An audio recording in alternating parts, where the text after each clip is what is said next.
नमस्कार मेरे प्यारे बच्चों, स्वागत है आपके अपने YouTube channel the PCM vision में। प्यारे बच्चों, जैक बोर्ड क्लास 8 का जो 28 जनवरी को आप सभी का फाइनल बोर्ड एग्जाम होने वाला है, उसके लिए जैक यानी कि झारखंड एकेडमिक काउंसिल राज्य के द्वारा क्लास 8 के सभी सब्जेक्ट के मॉडल प्रश्न पत्र को जारी कर दिया गया है। और मॉडल प्रश्न पत्र आपका कितना ज़्यादा इंपॉर्टेंट होता है बच्चों, ये तो आप लोग जानते ही होंगे, क्योंकि जैक बोर्ड के फाइनल बोर्ड एग्जाम में आपका मॉडल पेपर से बहुत सारे क्वेश्चन हूबहू पूछे जाते हैं। तो मॉडल पेपर का जो क्वेश्चन होता है बच्चों, ये काफ़ी ज़्यादा इंपॉर्टेंट होते हैं। हो सके तो इसको आप लोग आज ज़रूर कर लीजिएगा। और यहाँ पे हम लोग इस वीडियो के माध्यम से जो आप सभी का साइंस सब्जेक्ट का मॉडल पेपर है उसका कंप्लीट सॉल्यूशन देखने वाले हैं। फिर इसके बाद हम लोग social science, math, Hindi, English के मॉडल पेपर के सॉल्यूशन को भी देखेंगे। तो चैनल पे आप लोग नए हैं तो चैनल को सब्सक्राइब करके बेल आइकन को प्रेस जरूर कर लीजिएगा और इस वीडियो को जितना हो सके अपने सभी दोस्तों में शेयर जरूर कर लीजिएगा। और हाँ प्यारे बच्चों, एग्जाम से 1-2 दिन पहले जो वेरी इंपॉर्टेंट क्वेश्चन होता है जो कि आप सभी के फाइनल बोर्ड एग्जाम में डायरेक्ट देखने को मिलेगा, वे सारे क्वेश्चन भी आपका इस चैनल के माध्यम से करवाया जाएगा। तो चैनल पे आप लोग नए हैं तो चैनल को सब्सक्राइब जरूर कर लीजिएगा। तो चलिए शुरू करते हैं और एक एक करके सारे क्वेश्चन को यहाँ पे हम लोग डिस्कस करते हुए चलते हैं। लेकिन उससे पहले यहाँ पे कुछ सामान्य निर्देश दिया गया है, उसको हम लोग देख लेते हैं। तो देखिए बच्चों, जैसा कि आप सभी को मालूम है कि क्लास 8 का जो एग्जाम होता है, ये प्रत्येक सब्जेक्ट आपका 50-50 नंबर का एग्जाम होता है। यानी कि जो आपका फुल मार्क्स होता है ये प्रत्येक सब्जेक्ट में कितना होता है, तो बोलिएगा सर 50 नंबर का होता है। ठीक है। और देखिए यहाँ पे क्लास 8 में जो होता है प्रत्येक सब्जेक्ट में आपका टोटल कितने प्रश्न पूछे जाते हैं, तो टोटल आपका 50 प्रश्न पूछे जाते हैं। ठीक है। और जो प्रत्येक प्रश्न होता है ये आपका एक अंक का होता है, यानी कि टोटल मार्क्स आपका कितना हो जाता है, फुल मार्क्स 50 हो जाता है। और ये जो 50 प्रश्न है बच्चों, इसको हल करने के लिए आपको 1 घंटे का समय दिया जाता है। यानी कि प्रत्येक क्वेश्चन, प्रत्येक सब्जेक्ट के क्वेश्चन को हल करने के लिए आपका 1 घंटे का समय दिया जाता है और ये एक ही दिन में आपका सभी सब्जेक्ट का एग्जाम हो जाता है। ठीक है। तो ये था आपका पैटर्न, इसको आप लोगों ने समझ लिया। चलिए अब हम लोग डायरेक्ट यहाँ पे क्वेश्चन पे चलते हैं। ठीक है। तो देखिए बच्चों, पहला क्वेश्चन क्या है, बहुत ही ज्यादा वीवीआई क्वेश्चन है कि सूक्ष्म जीव का निवास स्थान कहाँ है। तो देखिए जो सूक्ष्म जीव है, ठीक है, यानी कि जो माइक्रोबैक्टीरिया है बच्चों, ये आपका वायु में भी पाया जाता है, पानी में भी पाया जाता है और आपका जितने भी जीवित वस्तु है, ठीक है, उन वस्तुओं में भी पाया जाता है। यानी कि जो सूक्ष्म जीव का निवास स्थान है ये सभी है, वायु भी है, पानी भी है और आपका जीवित वस्तु में भी है। ठीक है। तो इस क्वेश्चन का जो करेक्ट आंसर हो जाएगा आपका ऑप्शन नंबर डी हो जाएगा, उपयुक्त सभी। उसके बाद देखिए अगला क्वेश्चन क्या दिया गया है कि निम्नलिखित में से कौन सा रोग मच्छर से फैलता है। तो देखिए जो आपका मलेरिया रोग है ना, ये आपका मच्छर से फैलता है। ऑप्शन नंबर डी इसका करेक्ट आंसर हो जाएगा मलेरिया। मलेरिया आपका ये मादा एनीफिलीज मच्छर से फैलता है, इसे आप लोग ध्यान रखिएगा।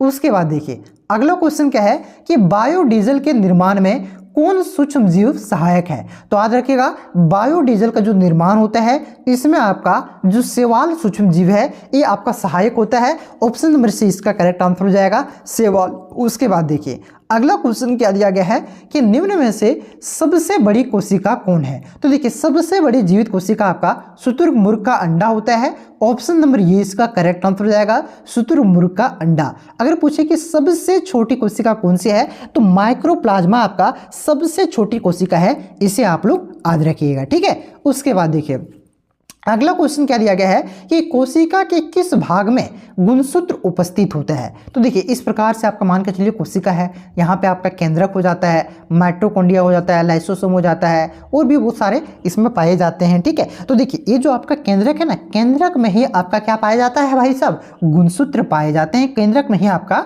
गुणसूत्र उपस्थित होता है। ठीक है। तो इस क्वेश्चन का जो करेक्ट आंसर हो जाएगा ऑप्शन नंबर ये हो जाएगा, केंद्रक में आपका गुणसूत्र उपस्थित होता है। उसके बाद देखिए अगला क्वेश्चन क्या है कि किस धातु की भौतिक अवस्था द्रव रूप में होती है। मतलब कि ये कहने का मतलब हुआ है कि इनमें से कौन से धातु आपका लिक्विड अवस्था में पाई जाती है। तो मालूम होना चाहिए आपका जो पारा धातु है ये आपका लिक्विड यानी कि आपका जो द्रव अवस्था है इसमें पाया जाता है। ऑप्शन नंबर सी इसका करेक्ट आंसर हो जाएगा, पारा। और याद रखिएगा, अगर पूछे कौन सी अधातु द्रव्य अवस्था में पाई जाती है तो अधातु आपका ब्रोमीन। क्या हो जाएगा? ब्रोमीन अधातु आपका द्रव्य अवस्था में पाया जाता है। और धातु पूछे तो क्या होगा? पारा। अधातु पूछे तो क्या होगा? ब्रोमीन। ठीक है, तो क्वेश्चन में क्या पूछा था? तो बोलिएगा सर धातु पूछा था, तो पारा इसका करेक्ट आंसर हो जाएगा। क्लियर है बच्चों? उसके बाद देखिए अगला क्वेश्चन क्या दिया गया है कि एक्सरे करने हेतु किस धातु का उपयोग किया जाता है। तो देखिए एक्सरे करने हेतु आपका तांबा धातु का उपयोग किया जाता है, लेकिन आपका नीचे जो आंसर दिया गया है उसमें आपका लेड दिया गया यानी कि शीशा दिया गया है। शीशा नहीं उपयोग किया जाता है। क्या उपयोग किया जाता है? तांबा धातु का उपयोग किया जाता है एक्सरे में। ऑप्शन नंबर सी इसका करेक्ट आंसर हो जाएगा तांबा। ठीक, मतलब जो क्वेश्चन यहाँ पे आंसर गलत दे दिया गया है उसको भी यहाँ पे मैं आपको सही करके बता रहा हूँ, ताकि आपका जो फाइनल बोर्ड एग्जाम है उसमें किसी भी प्रकार से गलती ना हो। ठीक है, उसके बाद देखिए अगला क्वेश्चन क्या दिया गया है कि झारखंड के जादूगोड़ा में किस धातु की प्रचुरता विद्यमान है। यानी कि झारखंड का जो जादूगोड़ा है इसमें कौन से धातु प्रचुर मात्रा में पाए जाते हैं? तो बोलिएगा सर यूरेनियम। क्या पाया जाता है वहां पे? यूरेनियम पाया जाता है। ऑप्शन नंबर सी इसका करेक्ट आंसर होगा। कोयला कहाँ पाया जाता है? तो बोलिएगा सर झरिया में अधिक मात्रा में पाया जाता है। अभ्रक कहाँ पे पाया जाता है? तो बोलिएगा सर अभ्रक आपका कहाँ? कोडरमा में। हाँ ठीक है, ध्यान रखिएगा। तो इस क्वेश्चन का करेक्ट आंसर होगा ऑप्शन नंबर सी यूरेनियम। अगला क्वेश्चन देखिए, अगला क्वेश्चन क्या है कि धातुओं का वह गुण जिसे उन्हें पीट कर चादर बनाई जाती है। तो धातु के उस गुण को क्या कहते हैं जिसे पीट करके धातु को चादर बनाई जाती है? तो बोलिएगा सर उसे आपका आघात वर्धनीयता कहा जाता है। ठीक है, ऑप्शन नंबर सी इसका करेक्ट आंसर होगा आघात वर्धनीयता। उसके बाद देखिए अगला क्वेश्चन आपका क्या है कि इनमें से उष्मा की सबसे कम चालक धातु कौन सी है। यानी कि इनमें से कौन सी धातु आपका उष्मा का कुचालक है, तो चालक भी है, तो बहुत ही कम मात्रा में बिजली का उष्मा का चालन करता है। तो कौन सा धातु? बोलिएगा सर पारा। ठीक है, ये कम चालकता है। ऑप्शन नंबर बी इसका करेक्ट आंसर होगा। अगला क्वेश्चन देखिए क्या है। अगला क्वेश्चन क्या है कि निम्नलिखित में से कौन सा घोल विद्युत का कुचालक है। यानी कि इनमें से किससे आपका विद्युत पास नहीं कर सकता है? तो ये आपका आसुत जल से। ऑप्शन नंबर डी इसका करेक्ट आंसर होगा आसुत जल यानी कि डिस्टिल्ड वाटर। उसके बाद देखिए अगला क्वेश्चन क्या दिया गया बच्चों कि किस धातु पर इच्छित धातु की, यानी कि किसी कोई भी धातु है उस पर इच्छित धातु कोई भी अलग धातु की जो परत चढ़ाते हैं यानी कि निक्षेपित करने की प्रक्रिया को क्या कहा जाता है? तो बोलिएगा सर विद्युत लेपन कहते हैं। यानी कि कोई भी और धातु है, मान के चलिए लोहा है, इसमें हम लोग जस्ता यानी कि जिंक का परत चढ़ाएंगे तो एल्युमिनियम का परत चढ़ाएंगे। ठीक है, तो इस जो परत चढ़ाने की प्रक्रिया को क्या कहेंगे? लेप रहे हैं, मतलब विद्युत लेपन हो जाएगा। ऑप्शन नंबर ए इसका करेक्ट आंसर हो जाएगा। उसके बाद देखिए अगला क्वेश्चन क्या है कि निम्नलिखित में से किस में आंतरिक जनन होता है? तो आंतरिक जनन किस में होता है? तो ये आपका हो जाता है आंतरिक जनन मुर्गी में। ठीक है, ऑप्शन नंबर डी इसका करेक्ट आंसर होगा मुर्गी। उसके बाद देखिए यहाँ पे याद रखिएगा बाकी बस मछली, स्टारफिश और मेढक में आपका बाह्य जनन होता है। अगला क्वेश्चन देखिए क्या है कि हाइड्रा में जनन की विधि क्या है। यानी कि जो आपका हाइड्रा है इसमें कौन से विधि से जनन होता है? तो बोलिएगा सर मुकुलन विधि से जनन होता है हाइड्रा में। ऑप्शन नंबर 20 का करेक्ट आंसर हो जाएगा मुकुलन। उसके बाद देखिए अगला क्वेश्चन क्या है कि पृथ्वी की सतह से ऊंचाई के बढ़ने के साथ साथ वायुमंडलीय दाब क्या होता है? बढ़ता है कि घटता है कि दोनों होता है कि इनमें से कोई नहीं, यानी कि कुछ भी नहीं होता है। तो याद रखिएगा जैसे जैसे ऊपर जाते चलेंगे तो जो एटमॉस्फेरिक प्रेशर है यानी कि वायुमंडलीय दाब है ये क्या होगा? ऊपर जाएंगे तो घटेगा, नीचे आएंगे तो क्या होगा? बढ़ेगा। तो क्या पूछा है? ऊपर जाने पर तो क्या हो जाएगा? बोलिएगा सर घटेगा। ऑप्शन नंबर ए इसका करेक्ट आंसर होगा। ठीक है, ऊपर जाएंगे तो घटेगा और नीचे आएंगे तो बढ़ेगा। ठीक है, याद रखिएगा वायुमंडलीय प्रेशर क्या होता है? ऊपर जाने पर घटता है और नीचे जाने पर बढ़ता है। तो ऊपर जाने पर पूछा है तो याद रखिएगा ऊंचाई बढ़ने पर आपका घटता है। ठीक है, ऑप्शन नंबर ए इसका करेक्ट आंसर होगा।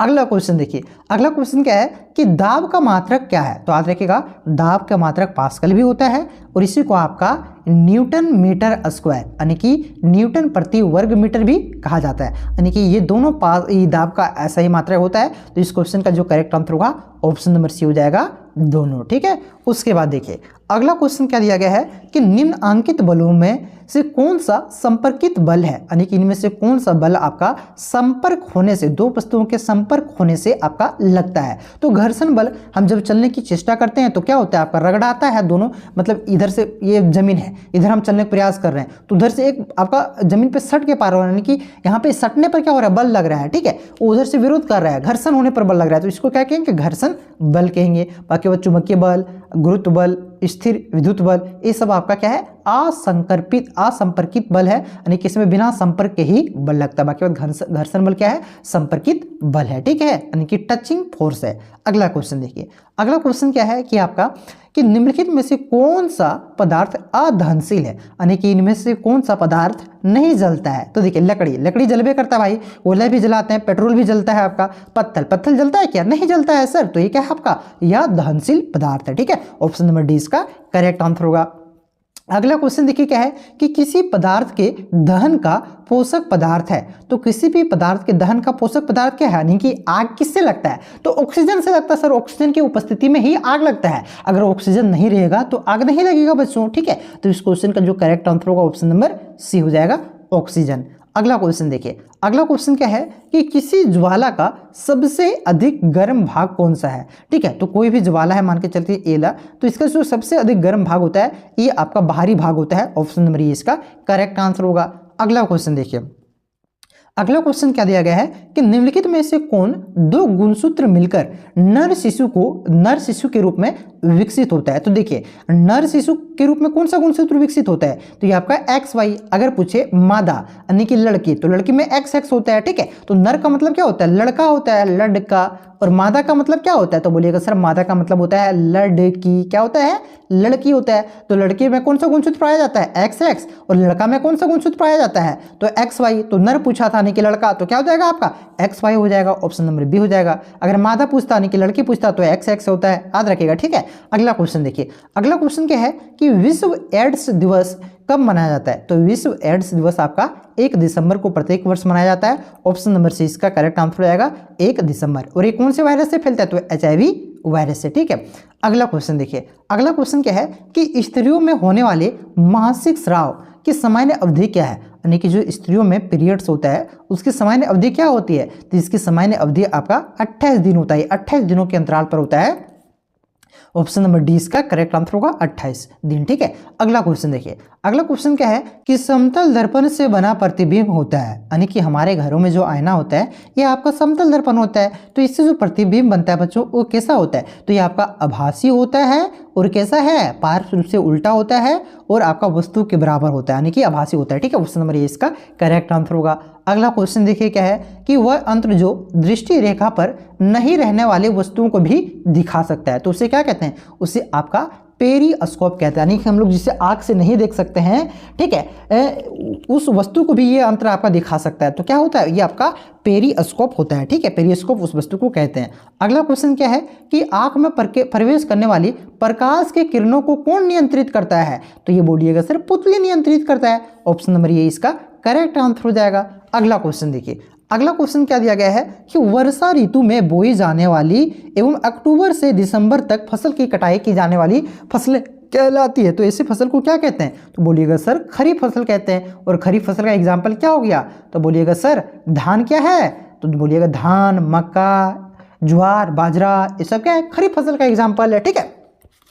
तो 27 का क्या हो जाएगा, ऑप्शन नंबर बी हो जाएगा, खरीफ। उसके बाद देखिए अगला क्वेश्चन क्या है कि स्वपोषी का उदाहरण है। स्वपोषी किसे कहते हैं, जो दूसरे पर डिपेंड नहीं रहता है। तो स्वपोषी का उदाहरण कौन कौन सा हो जाएगा, देखिए गाय दूसरे पर घास पर डिपेंड रहता है, तेल चट्टा भी तेल पर डिपेंड रहता है, बकरी भी घास खाना पर डिपेंड रहता है, ठीक है। देखिए अमरूद का पौधा, देखिए कोई भी पौधा हो गया हो, ठीक है, कोई भी पेड़ पौधा हो गया, ये अपने ऊपर ये खुद अपना खाना बना लेती है सूर्य के प्रकाश से, तो ये दूसरे पर डिपेंड नहीं रहता है। ऑप्शन नंबर डी इसका करेक्ट आंसर हो जाएगा। अमरूद का पौधा क्या है आपका, स्वपोषी पोषण है, ठीक है। बाकी ये तीनों क्या था, ये तीनों गाय, तेलचट्टा, बकरी परपोषी था, ठीक है।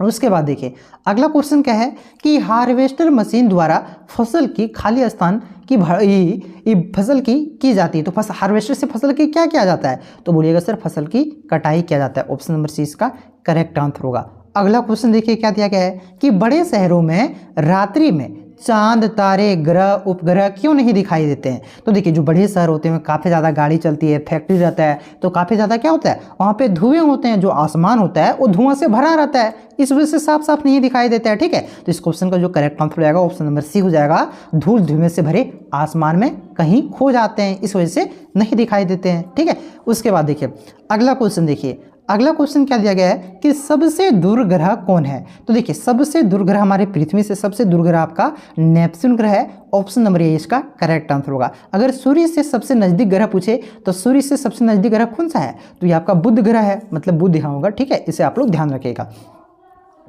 अगला क्वेश्चन देखिए, अगला क्वेश्चन क्या दिया गया है कि खगोलीय पिंडों की दूरी को किस इकाई में मापा जाता है। तो खगोलीय पिंडों की जो दूरी होती है बच्चों, इसे आपका प्रकाश वर्ष में मापा जाता है और एक प्रकाश वर्ष बराबर क्या होता है। ठीक है, तो आप लोग कमेंट करके फटाक से बताइए। ठीक है, पूछेगा कि प्रकाश वर्ष मात्रक है, किसका मात्रक है, तो दूरी का मात्रक है। ठीक है, और एक प्रकाश वर्ष बराबर कितना किलोमीटर होता है, आप लोग कमेंट करके फटाक से बताइए। चलिए अगला क्वेश्चन देखिए, अगला क्वेश्चन क्या दिया गया है कि किसी घर्षण की अपेक्षा, किस घर्षण की अपेक्षा जो सर्फी घर्षण है वो कम होता है। ठीक है, तो किस घर्षण की अपेक्षा, तो जो आपका स्थितिज घर्षण है इसकी अपेक्षा आपका सर्फी घर्षण का मान होता है कम होता है। फिर इससे कम होता है आपका लैटिनिक घर्षण। ठीक है, पूछेगा सबसे ज्यादा कौन सा घर्षण होता है, तो ये आपका स्थितिज घर्षण होता है, फिर उससे कम थोड़ा सर्फी घर्षण। ठीक है, और फिर उसके बाद लैटिनिक घर्षण। ठीक है, तो जो 33 का जो करेक्ट आंसर हो जाएगा आपका क्या हो जाएगा, आपका ऑप्शन नंबर ए हो जाएगा आपका स्थितिक घर्षण। ठीक है, उसके बाद देखिए अगला क्वेश्चन देखिए क्या है कि अगला क्वेश्चन है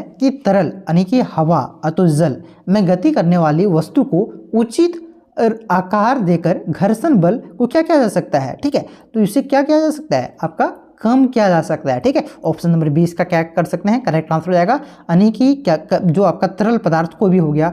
ठीक है, तो उसमें क्या कर सकते हैं, कोई भी वस्तु की उचित आकार दे देंगे हम लोग, तो उससे क्या होगी, घर्षण आपका कम हो जाता है। ठीक है, अगला क्वेश्चन देखिए, अगला क्वेश्चन क्या लिया गया, 35 नंबर का क्वेश्चन है कि किस आकृति की वस्तु को तरल घर्षण कम हो जाता है। ठीक है, तो कौन सी आकृति, तो देखिए जो आपका गोल होता है, सॉरी जो तरल घर्षण पूछा है ना, तो तरल मतलब कि जो पानी में चलता है। ठीक है, तो पानी में घर्षण कम किस प्रकार से किया जाता है, तो नौका आकार से, मतलब नाव के आकार से। ठीक है, ऑप्शन नंबर ये सी इसका करेक्ट आंसर होगा। अगर पूछे कि जो आपका ठोस है, ठोस के घर्षण को किस आकार से कम किया जा सकता है, तो बोलिएगा सर वृत्ताकार आकार से। ठीक है, वृत्ताकार आकार से क्यों, देखिए जो टायर होता है, एथी होता है, चक्का, ये सब क्या होता है, चक्का वृत्ताकार किस लिए बनाया जाता है, ताकि घर्षण कम हो, आसानी से आपका मतलब लुढ़क करके जा सके कोई भी वस्तु। ठीक है, और तरल में आपका नोक आकार का, क्योंकि उससे उस तरह से नाव चलता है और उससे कम घर्षण होता है। ठीक है, तो इसका जो करेक्ट आंसर होगा ऑप्शन नंबर सी हो जाएगा, नौका आकार का। ठीक है, अगला क्वेश्चन देखिए, अगला क्वेश्चन क्या है कि प्रथम पूर्ण रूप से संश्लेषित रेशा किसे कहते हैं, किसे कहा जाता है, तो प्रथम पूर्ण रूप से संश्लेषित रेशा आपका नायलॉन को कहा जाता है। ऑप्शन नंबर 20 का करेक्ट आंसर होगा। अगला क्वेश्चन देखिए क्या है कि निम्न में से किस धागे की मजबूती सबसे अधिक है, तो याद रखिएगा नायलॉन जो कि कृत्रिम रेशा है, इसका मजबूती सबसे अधिक होता है। ऑप्शन नंबर सी इसका करेक्ट आंसर होगा। अगला क्वेश्चन देखिए, अगला क्वेश्चन क्या दिया गया है कि दमकल कर्मचारियों के कपड़ों पर किसकी परत चढ़ी होती है, तो देखिए दमकल यानी कि जो आग बुझाने वाले कर्मचारी होते हैं उसकी कपड़ों पर कौन से किसकी परत चढ़ा हुआ रहता है, तो बोलिए सर मेलामाइन, जो कि क्या होता है, आग रोधी होता है, यानी कि आग को बहुत ही आसानी से सह लेता है। ठीक है, तो ऑप्शन नंबर ए इसका करेक्ट आंसर होगा, मेलामाइन की पदार्थ आपका जो दमकल कर्मचारी है उसकी ऊपर चढ़ा रहता है। ठीक है, चलिए कपड़ों पर, उसके कपड़ों के ऊपर। ठीक है, अगला क्वेश्चन देखिए, अगला क्वेश्चन क्या है कि ध्वनि की प्रबलता किस कारक पर निर्भर करती है, तो ध्वनि की प्रबलता किस पर निर्भर करता है, तो बोलिएगा सर आयाम पर निर्भर करता है। किस पर, आयाम पर निर्भर करता है। ऑप्शन नंबर ए इसका करेक्ट आंसर होगा।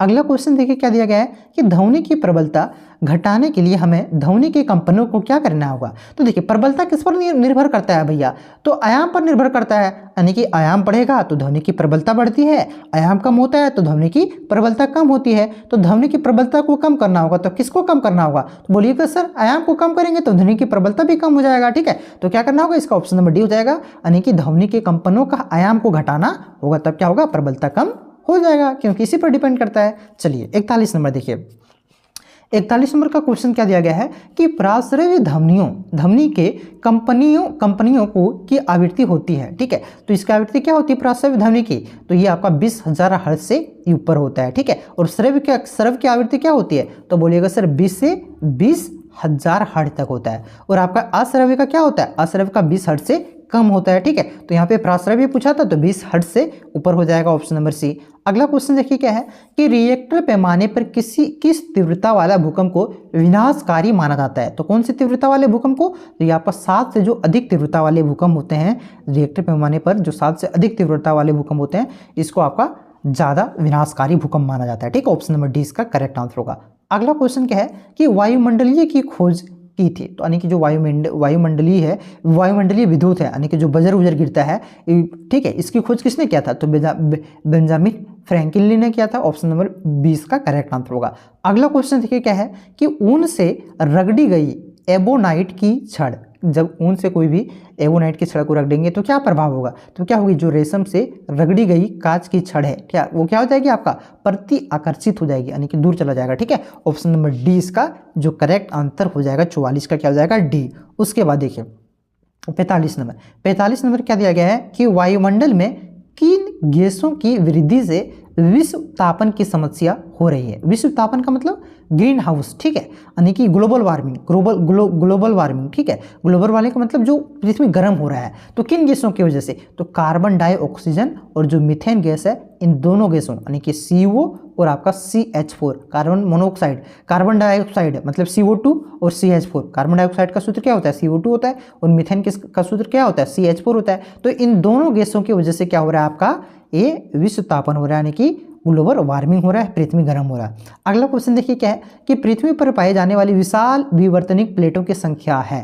तो देखिए पृथ्वी पर मुख्य रूप से 7 विशाल टेक्टोनिक प्लेट यानी कि विशाल विवर्तनिक प्लेट पाया जाता है। तो इस क्वेश्चन का करेक्ट आंसर होगा ऑप्शन नंबर बी। लेकिन शायद आपके आंसर जो नीचे दिया गया है उसमें आपका 6 दिया गया है, जो कि गलत है। ठीक है, अगला क्वेश्चन देखिए। अगला क्वेश्चन क्या है कि ताजमहल में लगे पत्थरों का क्षरण हो रहा है, इसका मुख्य कारण क्या है? जो ताजमहल में पत्थर लगे हैं संगमरमर का, इसका हानि हो रहा है, क्षरण हो रहा है, तो इसका मुख्य कारण क्या है? तो इसका मुख्य कारण है आपका अम्ल वर्षा। ठीक है, ऑप्शन नंबर ये इसका करेक्ट आंसर हो जाएगा।